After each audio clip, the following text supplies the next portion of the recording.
Comenzamos con el curso de fitoterapia, con la primer clase de fitoterapia y por supuesto vamos a comenzar haciendo una pequeña introducción a la fitoterapia, a la terapia con hierbas, plantas, árboles, frutas, verduras. Y al hablar de la introducción a la fitoterapia, con el florecimiento de la medicina moderna, la experiencia médica tradicional y sus recursos fitoterapéuticos nacidos en el seno de las diferentes culturas de los diferentes pueblos del mundo, se constituyen hoy en día en algunos lugares, no en todos, pero sí con respecto a la ciencia occidental, se constituyen en una práctica marginada, considerada de segunda categoría, relegada o relegado para la población que le dio origen, para la población indígena, para la población mestiza, e inmersa en el mundo de lo popular. Está dejada de lado porque para algunos que se consideran científicos no tiene un soporte científico la mayoría de los usos. A lo largo de todo el desarrollo vamos a ver y vamos a hablar de la planta desde la mirada chamánica, desde la mirada popular, desde la mirada científica, todos los usos, incluso desde la mirada de la medicina china en una serie de plantas que compartimos. Ahí tenemos toda la mirada de lo que vamos a ir desarrollando. Entonces, ¿por qué son tan indispensables las plantas para mantener y o recuperar la salud? Nos hacemos esta pregunta para comenzar a desarrollar todo este concepto y nos contestamos diciendo que donde viven personas crecen vegetales alimenticios y plantas curativas. Y está comprobado que cuando se establece una colonia en medio de la naturaleza, en un lugar determinado, aparecen allí plantas curativas que van surgiendo en las cercanías de su vivienda, como podría ser la ortiga, el amargón, el diente de león, la chicoria. Parece como si las plantas tuvieran el encargo del creador o de quien creó el universo de montar guardia junto a las viviendas para servir a las personas. La tarea de las plantas curativas es siempre la misma: purificar, reconstruir y curar.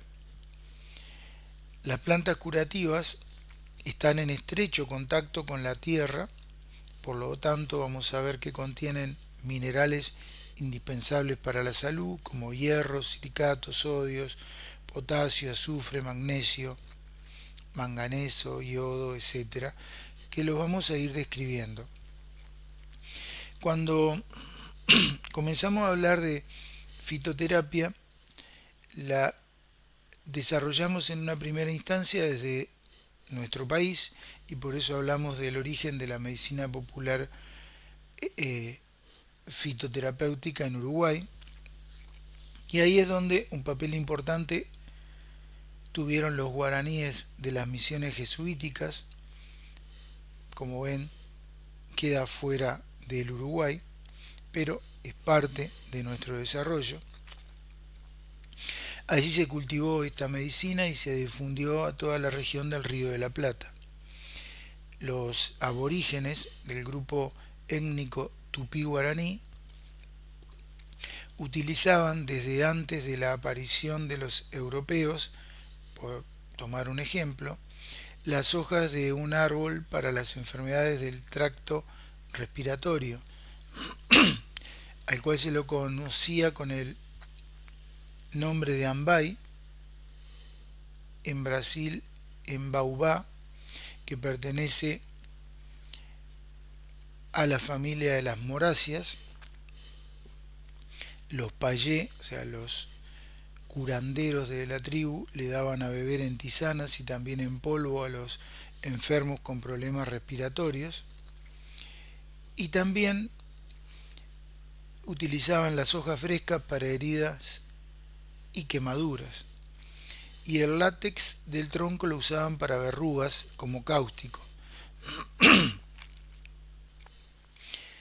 Los jesuitas aprendieron de la observación de los guaraníes la utilidad que estos daban a los frutos, semillas y hojas de una hierba que denominaban paico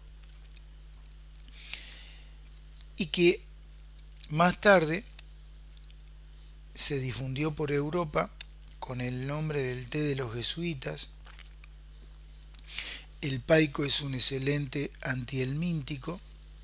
Se ha comprobado que los frutos y las hojas principalmente contienen ascaridol, que es el principio activo antihelmíntico. Otra hierba que utilizaron muy frecuentemente los españoles durante la conquista es la hierba de los libertinos. Durante la conquista, las enfermedades venéreas hacían estragos entre los españoles. El español orgulloso debió recurrir una vez más al médico aborigen que sin vacilar le ofreció la raíz de una planta que crecía en todas las tierras cálidas del Nuevo Mundo. Esta planta fue denominada zarzaparrilla por los españoles, que también era utilizada en enfermedades de piel y en reumatismos. Otra hierba que distribuyeron los jesuitas y que se conocía con el té de las misiones eran las hojas de un arbusto silvestre que las tribus guaraníes denominaban caá, es decir, yerba o hierba. Los payé tribeños hacían gran uso del caá en ceremonias comunitarias, como en curaciones, y también en la confesión de hechizos referidos generalmente a cuestiones amorosas. La creencia del origen diabólico del uso de la yerba, según los catequizadores españoles, ha llegado hasta nuestros días y explica la costumbre existente en medios rurales de escupir las primeras succiones de la bombilla, primero sobre el hombro derecho y luego sobre el hombro izquierdo, al tiempo que se pronuncia una maldición. Otros dicen que se hace esto por lo amargo, cuando se usa la yerba con agua caliente, por lo amargo de los primeros mates. No lo escupen sobre los hombros, sino que solamente la escupen. Pero sigamos con la tradición.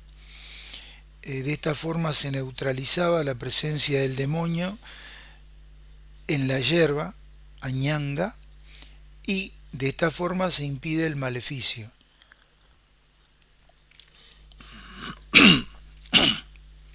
Otra hierba que los indígenas indicaron a los españoles era la llamada yerba de los domadores, para que estos pudieran soportar los dolores producidos por su trabajo. Y era el té del apacho. Era usado para el reumatismo y para los dolores derivados de golpes, magulladuras, fracturas, diferentes hematomas, por todas las caídas producidas por el trabajo de la doma. También los machis o los curanderos del grupo araucano tenían sus hierbas poderosas. Una de ellas, a la que llamaban yerba del cirujano, la cual producía un sopor intenso en el paciente, lo cual le hacía soportar a veces las bárbaras intervenciones que realizaban estos machis.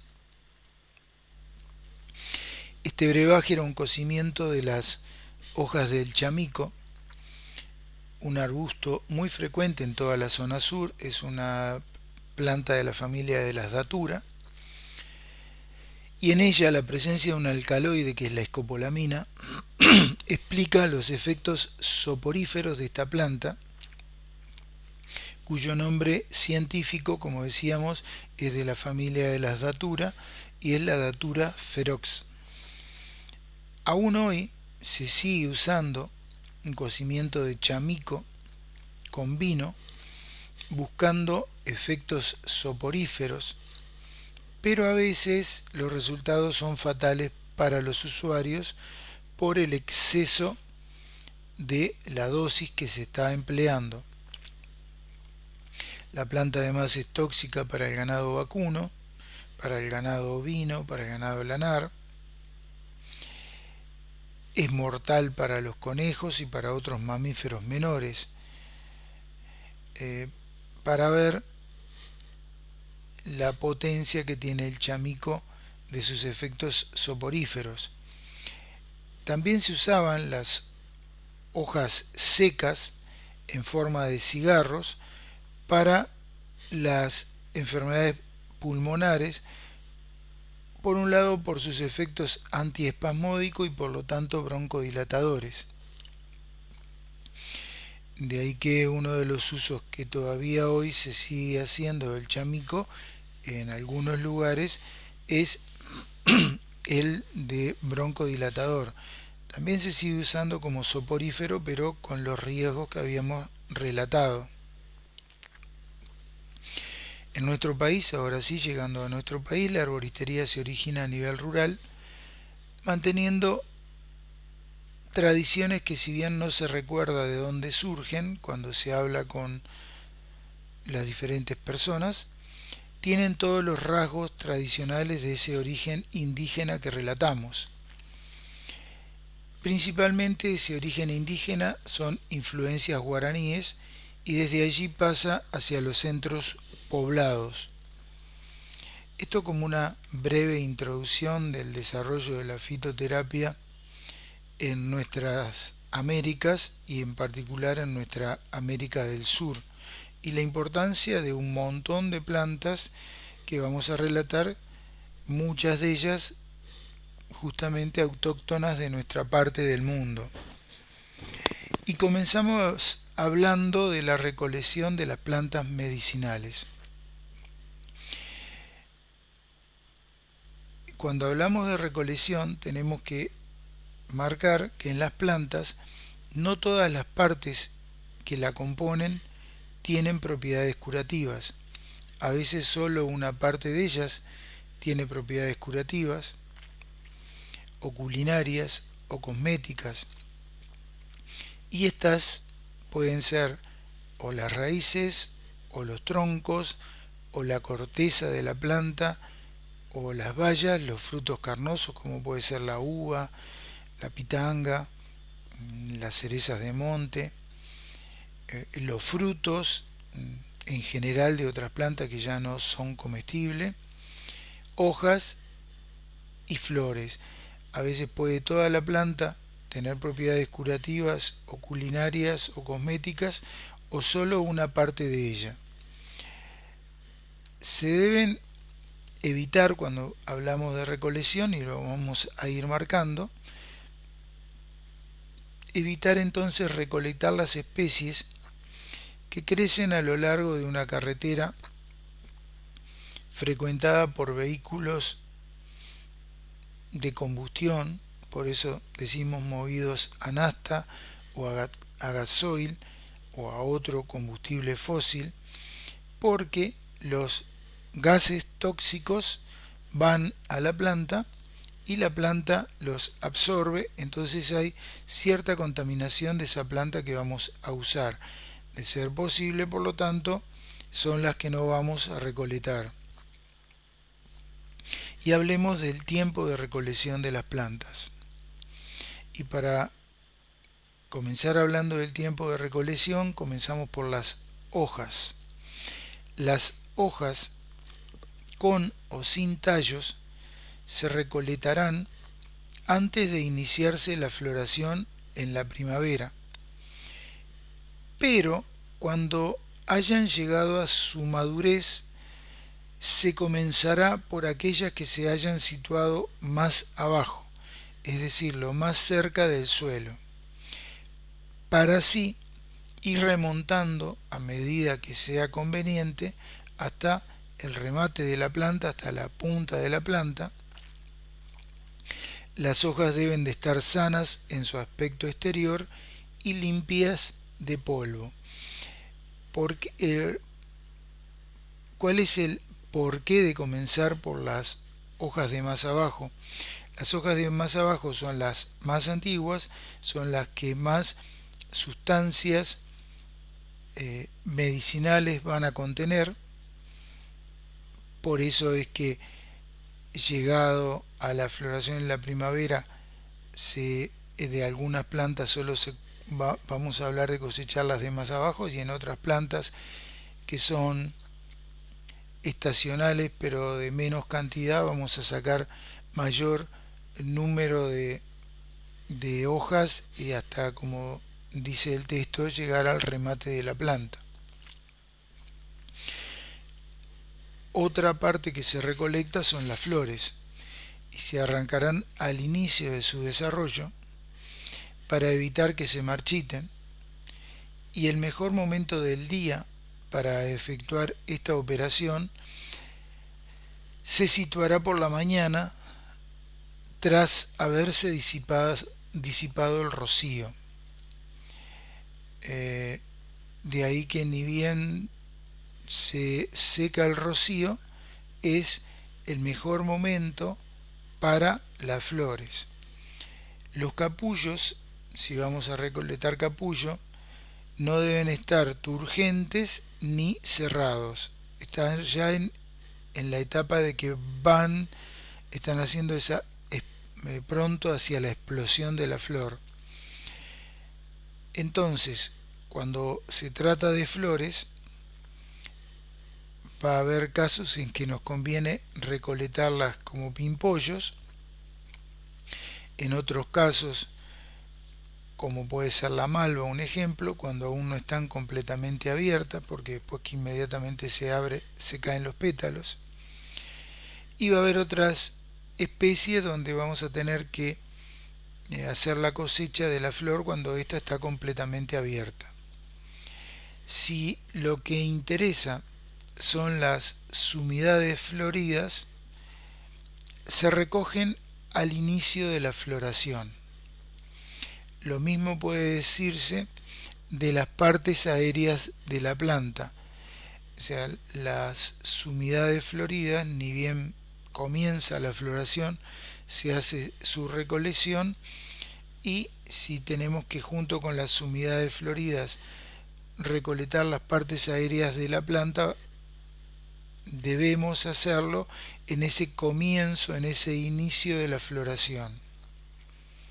Otra de las partes a recolectar son las raíces.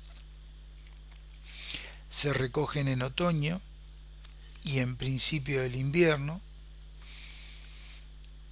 Si vamos a recolectar raíces de especies que son bianuales, hay que efectuar la recolección en otoño y al principio del invierno del primer año de cultivo.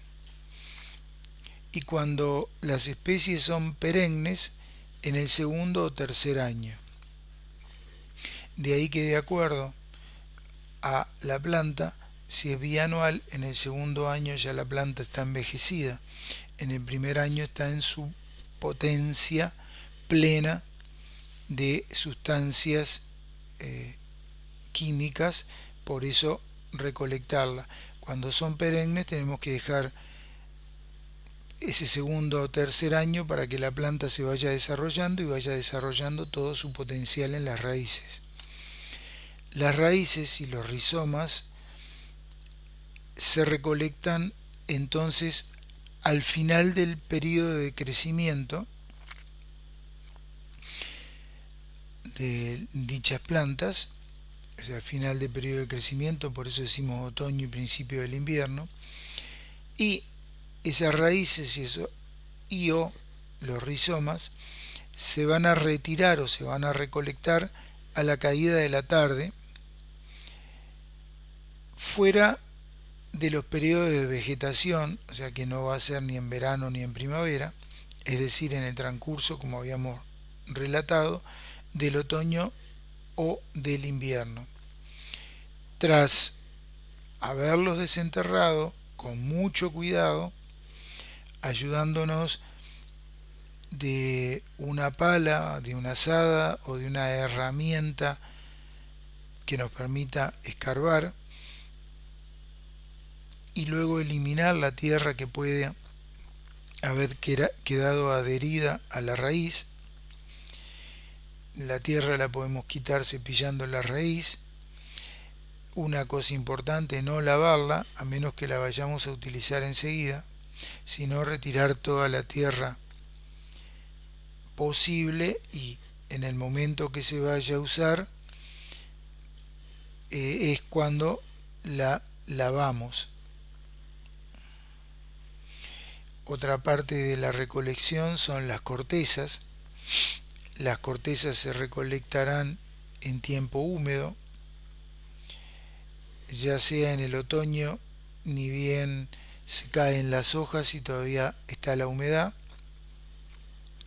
o en primavera, como dos tiempos húmedos, y para desprenderlas del tronco en las mejores condiciones posibles de conservación, esta recolección, uno de los modos, se efectúa haciendo dos incisiones longitudinales poco profundas para no lesionar al árbol, y distante la una de la otra unos 10 o 20 centímetros dependiendo de la flexibilidad de la corteza.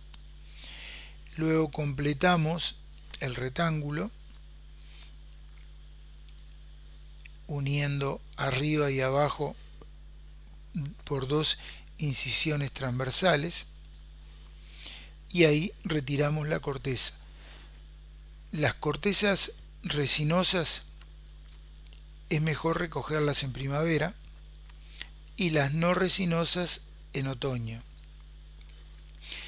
Ambas, las resinosas y las no resinosas, deben recolectarse cuando son tiernas y frescas, o sea que no es la corteza que se quiebra, se descascara, sino cuando todavía está unida al árbol, es tierna, es fresca. Por eso hacer las incisiones para luego desprenderla. Y luego va a venir el tiempo de secado. Los frutos se van a recoger cuando están en completa madurez, o en algunos un poco antes, en particular en esos frutos que su pulpa se altera con rapidez. Eso con los frutos frescos. Respecto a los frutos secos, la época oportuna es en general al iniciarse la madurez, como en el caso de las plantas umbilíferas, como es el anís, el comino, apio, hinojo. Todas ellas, al iniciarse su madurez, al cambiar a ese color que se va poniendo más marrón, en ese momento es el momento de recolección, que al retirarla en ese momento de madurez continúa su incremento de esencias luego de su recolección. Por eso es el momento de recolectarlas. Luego de ver que no es lo mismo recolectar raíces, flores, hojas, cortezas o frutos, que todas tienen sí una época aproximada de otoño-primavera, otoño-invierno, que la debemos recoger a diferentes horas del día. con diferentes cuidados. Hay que tener en cuenta entonces, como estábamos hablando, la época óptima y el momento adecuado del día para la recolección. Porque durante el día las plantas sufren oscilaciones en las concentraciones de sus principios activos. De ahí el por qué recolectarlas a diferentes horas. Las plantas productoras de alcaloides, las hojas recogidas en la mañana, tienen mayor concentración en sustancias que las cortadas a última hora de la tarde, porque a lo largo de las horas van perdiendo parte de su aceite esencial. Entonces, si la quiero por su contenido en alcaloides, voy a tener que recolectar esa planta a la mañana. En las plantas utilizadas por sus glucósidos ocurre lo contrario. A la mañana, por el líquido contenido, están más diluidos. A la tarde el sol que ha secado o ha disminuido los líquidos de las partes de la planta que contienen glucósidos, y por lo tanto voy a tener en esa hoja o en esa corteza o en esa planta mayor cantidad de glucósidos, están más concentrados.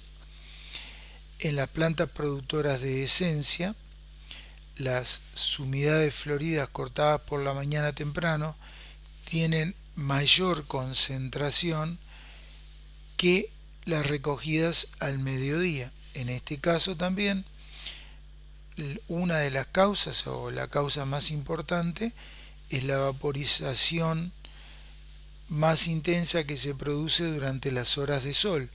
Por eso se cortaba a la mañana temprano antes de que se produzca la evaporización de las esencias contenidas en esas humedades. Y continuamos hablando de una etapa muy importante que es la recolección, y hablamos de algunas precauciones para la mejor recolección.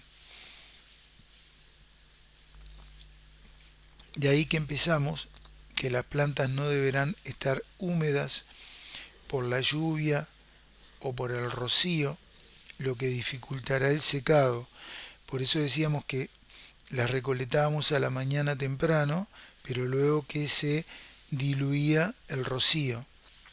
Evitar que estén magulladuras, que estén rotas en las partes frescas de las plantas recolectadas, porque ello altera el color y dificulta el secado.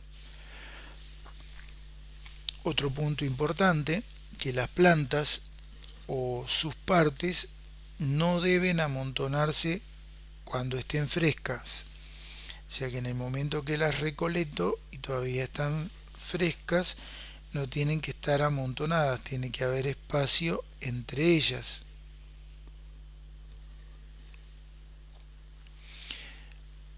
Otro punto muy importante, que lo relatábamos con las raíces, pero ahora vamos a hablar de todas las partes que vamos a recolectar.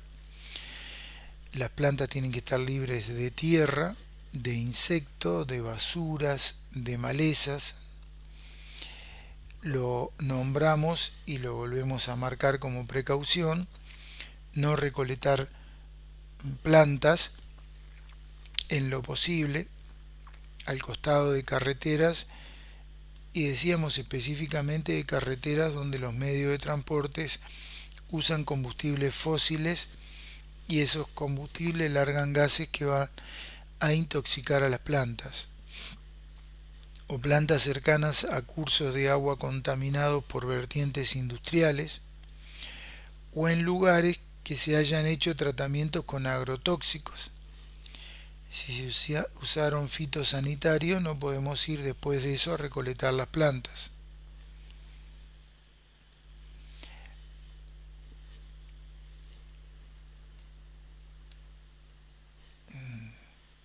Vamos para atrás porque nos pasamos una antes de llegar al clima.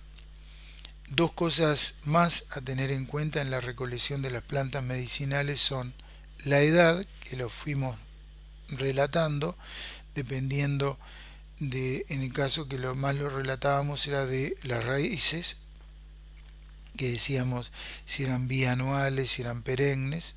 Entonces cuando las plantas son jóvenes, de ahí importante la edad, cuando las plantas son jóvenes, sus jugos son acuosos con sustancias sin propiedades químicas marcadas o con menores propiedades químicas y por lo tanto tienen menores propiedades químicas. El sin sería exagerar, y también tienen menores acciones fisiológicas, y a medida que crecen, la planta que crece en edad y crece en tamaño, se desarrollan los principios químicos. Por eso, un ejemplo de algo muy común es que la lechuga es narcótica a medida que se envejece, sea en su época de floración, como un ejemplo de que eh, todas las plantas o tienen menos propiedades fisiológicas, menos sustancias químicas, o si la dejamos pasar mucho tiempo, dejamos ese envejecimiento, al revés, pasan a tener propiedades que no eran las que queríamos usar de esa planta. Eso con la edad. Ahora sí, hablamos del clima, y entonces el clima influye en el desarrollo de las plantas y en la formación de sus principios activos. El clima viene dado por diferentes causas: luz, temperatura, humedad, tipo de terreno, altitud, latitud. Digo, hay diferentes plantas que van a desarrollarse mejor según el clima, y que también, según el clima o esa luz, esa temperatura o esa humedad, van a desarrollar mayores principios o mayor cantidad de principios químicos o más concentrados. Luego que la recolectamos, que vimos las precauciones de la recolección, que cumpliendo las precauciones y las épocas, ya tenemos la planta en nuestro poder, la corteza, la hoja, el fruto, las unidades floridas, pasamos al momento de la conservación. Y es importante realizar el secado inmediatamente terminada la recolección, o sea, no dejarlas en bolsas para secarlas más adelante, sino que terminada la recolección, es que una de las cosas que decíamos, no la vamos a dejar amontonada una sobre otra. Luego, si es posible, eh, no secarlas al sol, secarlas a la sombra, y de acuerdo al local que tengamos, tener locales ventilados y cubiertos, porque si no, al aire libre el problema es el agua que se puede mojar, más allá de el sol, el agua. Por eso secarlas en locales ventilados y cubiertos, o secarlas al aire, a la sombra, y entrándolas todos los días en los tiempos que puede ya, el rocío nocturno, o en cuando el tiempo está nublado y puede llover. Podemos, si tenemos un local ventilado, cubierto, armar manojos y atándolos suspenderlos del techo para que se sequen, o colocar sobre tejido de arpillera, o colocar en alambres, o si ya tenemos una mejor infraestructura, secadas en estufas o con estufas en el ambiente, y la temperatura adecuada para el secado no debe pasar los 50 grados centígrados si estamos hablando de estufas. Lo nombramos al empezar a hablar de las hierbas, ahora lo volvemos a marcar. Hay que evitar aplastar las hierbas recogidas, evitar colocarlas en bolsas de plásticos herméticamente cerradas. En lo primero es para que no se magullen y que no acumulen una humedad que sea contraproducente para la misma planta, porque al humedecerse libera o aceites esenciales o se diluyen las sustancias químicas. Y lo segundo, no colocarlas en bolsas de plástico cerradas con la finalidad de no privarlas del aire durante el transporte. Sí, además tenemos que protegerlas de la luz del sol luego que las recolectamos. Y para obtener un secado conveniente hay que contar como medio de o media de tiempo entre 3 a 8 días si el secado se hace en verano para las hierbas, las hojas y las flores.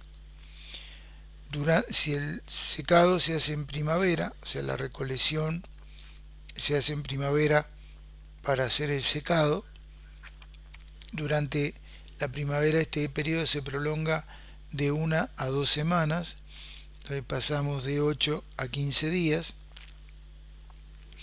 Y si se trata de raíces y rizomas, el tiempo de secado será de unas 2 semanas en verano por el calor ambiente y de un mes en otoño e invierno. De acá que tenemos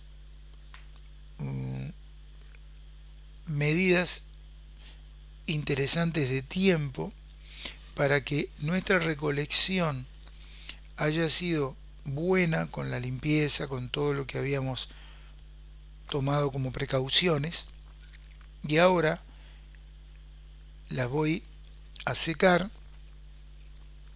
para luego poderlas guardar. Entonces, lo importante del secado, para no guardarlas semisecas o húmedas y entonces que creen hongos y que la planta no me sirve, tener en cuenta que entonces en el verano una media de 3 a 8 días. Planteemos que en el verano 1 semana sería el tiempo mínimo para hierba, hojas y flores. Que durante la primavera, si también recojo hierbas, hojas y flores, requiero de 15 días. Y que si hablo de raíces o hablo de rizomas, el tiempo de secado va a ser verano unas 2 semanas y otoño-invierno un mes. Esto es muy importante porque si no, todo el trabajo que pasé en buscar la planta, seleccionarla, recogerla, limpiarla, se pierde cuando no hago el secado correspondiente y por lo tanto no hago una buena conservación. Lo voy a mantener en lugar fresco, protegidas del frío.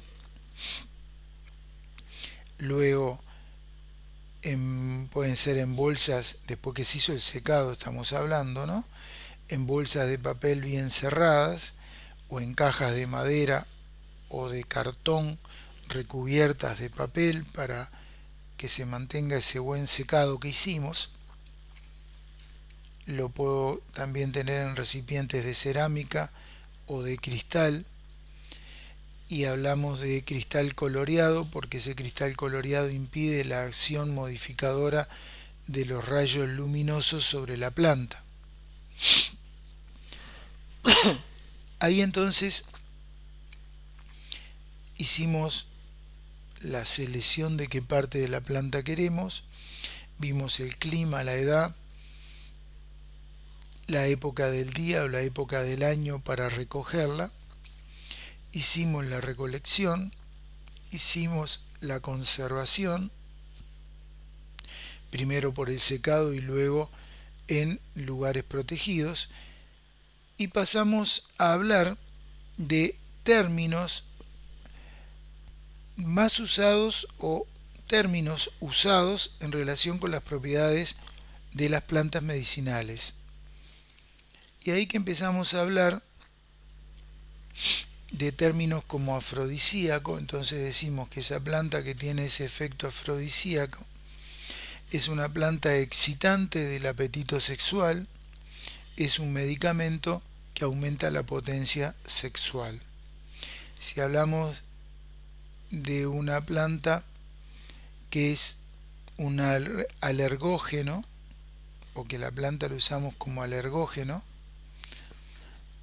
es una planta que produce alergia o sensibilidad a un grupo importante de personas.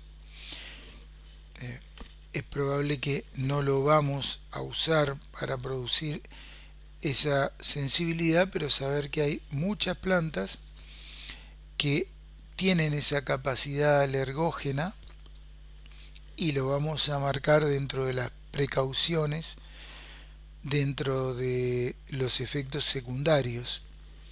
Luego, otro nombre es analgésico.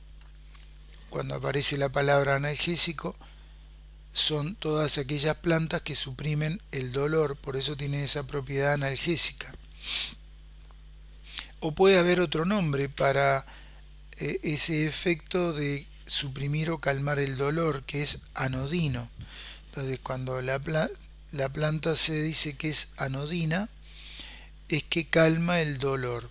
Un término más viejo, se usa mucho menos, pero saber que puede aparecer en algún libro y tener claro que cuando aparece, ahora entendemos qué es lo que hace esa planta. Otro término usado es anoréxico o anoresígeno. Son partes de las plantas o drogas o sustancias químicas que contiene esa planta que producen esa abstinencia de ingestión de alimentos o la pérdida de apetito. Por eso, cuando hablemos que una planta tiene efecto anoréxico, nos está diciendo que disminuye el apetito o lo anula. Antiespasmódico es todo aquello que sirve para calmar los espasmos o contracciones de la musculatura lisa. De ahí que va a ser una sustancia que alivia los cólicos digestivos y los cólicos urinarios o los cólicos en general. Ya, relatamos como dolor cólico con ese espasmo muscular, en este caso hablamos de músculo liso. Otra palabra que vamos a ver seguido en el desarrollo de las plantas es antiséptico. Es aquella función que impide el desarrollo de cualquier tipo de bacterias. Amargos, plantas medicinales de sabor amargo empleadas como estimulante del apetito y de las funciones digestivas. Plantas que aumentan la secreción salivar, que aumentan la cantidad de jugo gástrico y que aumentan su contenido en ácido clorhídrico. Por eso es que los amargos se usan como digestivos o como plantas para abrir el apetito. Astringentes, sustancias que contraen, apretan, estrechan, endurecen los tejidos y disminuyen las secreciones y los exudados de los tejidos. También por esa función astringente coagulan la sangre y tiene un sabor que da sensación de constricción o encogimiento, que da sensación de sequedad y de aspereza en la boca. Un ejemplo, la cáscara de granado, o sea, todas aquellas plantas que tienen alto contenido en taninos nos dan esa sensación de constricción, de encogimiento, de sequedad, de aspereza en la boca. Béquico es toda aquella función eficaz contra la tos. Carminativo, sustancia que favorece la expulsión de gases formados en el tubo digestivo. Catártico, son sustancias que purifican y estimulan la eliminación de materias fecales, de ahí haciendo un efecto purgante. Otra palabra, colagogo, son sustancias que estimulan la liberación de bilis hacia el tubo digestivo. Y hay plantas que son colagogas y hay plantas que son coleréticas. Coleréticas es que aumentan la producción de bilis por el hígado. Colagoga es que aumentan la liberación de bilis por la vesícula biliar hacia el tubo digestivo. Y hay plantas que vamos a ver que son coleréticas, producen, y colagogas, liberan. Otra propiedad es demulcente, sustancias entonces que suavizan y protegen las membranas mucosas. Depurativo, son las sustancias que liberan las impurezas de la sangre. Diaforético, sustancias que producen sudor, que aumentan la producción de sudor, son sudoríficas.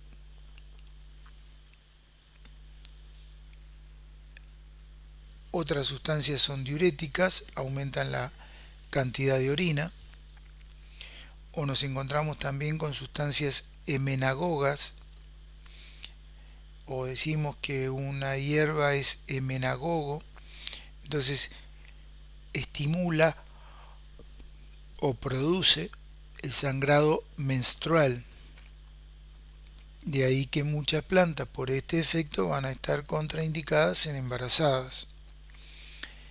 O plantas que tienen propiedades eméticas, entonces son vomitivas, son plantas que provocan vómitos.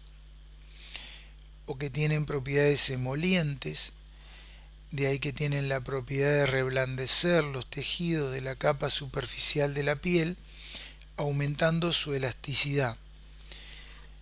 Internamente, estas plantas suavizan las mucosas, externamente trabajan sobre la piel y internamente suavizan las mucosas. Entonces podemos usarlo por un efecto interno o por un efecto externo.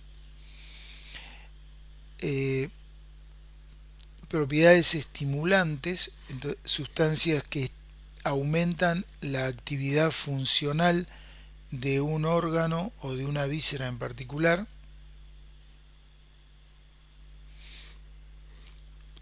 Plantas que son estomacales, que son, no podemos ver lo que tienen esa propiedad, o dicen los textos que es un estomáquico. Estas plantas estimulan el apetito y estimulan la secreción gástrica. O plantas que tienen un efecto eupético, entonces son sustancias que facilitan la digestión. O la propiedad expectorante, sustancias que estimulan la eliminación de flemas y de secreciones que se depositan ya sea en la faringe, laringe, en los bronquios, y estimulan entonces la eliminación de flemas y secreciones desde todas esas zonas por la vía oral o por la boca. Propiedad hepatoprotector, son aquellas sustancias que protegen del daño que provocan tóxicos específicos del hígado. Hipocolesterolemiante, sustancias que disminuyen el colesterol de la sangre. O hipoglucemiante, sustancias que disminuyen el nivel de glucosa de la sangre. Y siguiendo con las diferentes palabras que vamos a encontrar a lo largo de las hierbas, aparece también hipotensor, que disminuye la presión arterial. Otra palabra, revulsivo, sustancia que aplicada sobre la piel aumenta la irrigación sanguínea local. Y vulnerario, que cura llagas y heridas. De ahí que tenemos un montón de estos nombres que van a aparecer a lo largo de la descripción de las diferentes plantas, verduras, bayas. Y cuando tengamos este nombre, por lo menos ahora tenemos la idea de qué es lo que quiere decir, lo vamos a relatar en su momento, pero más de una vez va a ser posible que digamos el nombre de la acción que está realizando y nos olvidemos de explicar qué es lo que quiere decir. Continuando en todos los contenidos de la planta, ahora vamos a hablar de las sustancias minerales contenidas en las plantas, que es otra de las indicaciones de la planta, indicar el consumo como verdura, como té, por las sustancias minerales contenidas en la planta. De ahí que en la constitución de la planta o de las plantas se hallan varios minerales en mayor o en menor cantidad que intervienen en la nutrición de los tejidos del organismo y aseguran el equilibrio osmótico entre los medios interiores, y estos minerales se los halla principalmente en las plantas en forma de iones y vamos a irlos relatando. Comenzamos por el calcio. El calcio se encuentra en frutas, verduras, vegetales en general, y luego existe calcio en abundancia, sobre todo en la raíz y en el tallo de frutas, verduras y vegetales.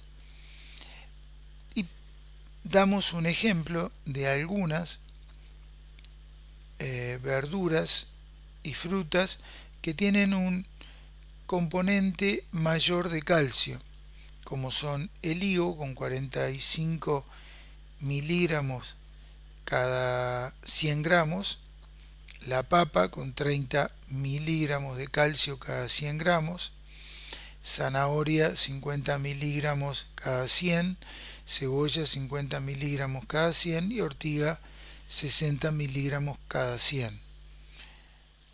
De ahí que, hablando de algunas sintomatologías que pueden producirse y que se mejoran con los minerales o que se mejoran cuando ingerimos estas frutas y verduras relatadas, el efecto puede ser a través del componente mineral que tienen, en este caso calcio. Si se padece de acidez es que falta calcio. La falta de calcio entonces se puede manifestar por caída prematura de los dientes, dientes frágiles, debilidad ósea, fracturas frecuentes, trastornos de tipo nervioso, anemias, acidificación de la sangre. Estas pueden ser algunas de las sintomatologías por el calcio, y el calcio se necesita para la reconstrucción, para la nutrición, iba a decir la nutrificación, o sea, la nutrición y fortificación de los huesos, y participa en la transmisión del impulso nervioso por las redes sensitivas y motoras. De ahí que es muy importante como estabilizador de membrana y luego para intervenir en la transmisión de los impulsos nerviosos y además para intervenir en las contracciones musculares del organismo y en particular del corazón. Plantas especialmente ricas en calcio y que podemos usar las verduras y las frutas como habíamos visto anteriormente, mezcladas con plantas ricas en calcio como el diente de león o la corteza y hojas de abedul, savia, tomillo, árnica, hojas de nogal, hinojo, muérdago. Es probable que alguna de estas plantas o nos es difícil de encontrar o en el momento que la necesito no está presente y entonces puedo recurrir a verduras que tienen calcio como la zanahoria, cebolla, papa, espinaca, raíces de apio, repollo blanco, coliflor, lechuga, perejil, berro, rábano, puerro, berenjena, ajo, pepino, brócoli. Todas las plantas, como decíamos anteriormente, tiene calcio. Estas son las que tienen mayor cantidad de calcio y como ven a lo largo del año podríamos estar consumiendo alguna de estas ensaladas para mantener ese buen nivel o por lo menos mantener o generarnos un aporte de calcio constante, al cual lo podemos reforzar con frutas como limón, pera, naranja, nueces, fresas, almendras, membrillos, uvas, aceitunas, melón, limas, higo, sandía, dátil, duraznos, piñones, castañas, avellanas, ciruelas, mandarina, pomelo, granada, manzanas. Como ver nuevamente tenemos una muy buena lista de frutas que entre las frutas y las verduras puedo ir generando el consumo, un día verdura, otro día fruta o a la vez frutas y verduras con el resto de mi dieta y si pudiera acceder a las hierbas tengo para agregarle las hierbas en general y con eso estoy completando mi mínimo aporte necesario de calcio diario.